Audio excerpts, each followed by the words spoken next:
Hi guys, welcome to Richard Cabile YouTube channel, and to this video, I will teach you how to update software on Oppo A5s mobile phone. So okay guys, but before we start, kindly subscribe to my YouTube channel by pressing the subscribe button and the bell to notify you if I have new videos. So okay guys, let's start.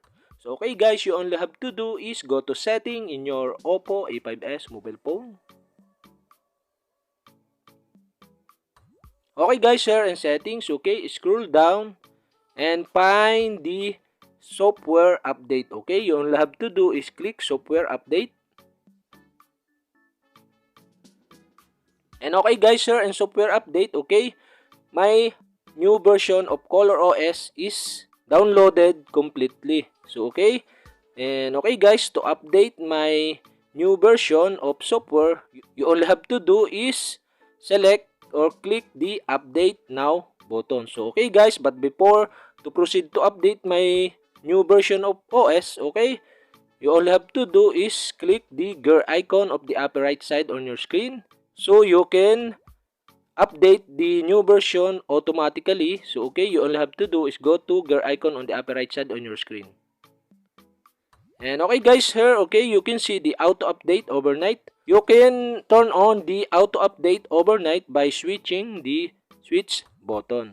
So okay guys, but now in this tutorial, I will show you how to update manually your software in your Oppo A5s. So okay, you all have to do is go back. And okay guys, here in software update, okay, you can see the update now button. Okay, you only have to do is click the update now button. And okay guys, verifying.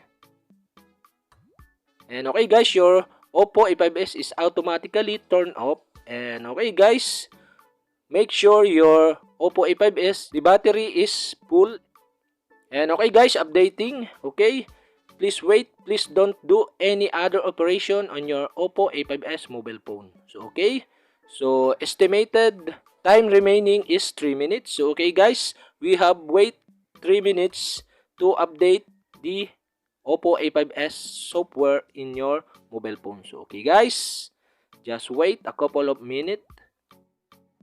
And okay guys, after the 3 minutes, the Oppo logo was appear. And okay guys, okay, so okay, wait a couple of minutes. And okay guys, we have successfully update the software in your Oppo A5s mobile phone. And okay guys, okay, go to settings. And okay guys, here in settings, scroll down and find the software update. Okay, click this. And okay guys, Color OS, this is already the latest version of OS. So okay guys, we have successfully update this software in your Oppo A5s mobile phone. And okay guys, if you have a question, kindly comment below. And don't forget to hit the subscribe button and the bell to notify you if I have new videos. So okay guys, thank you for watching.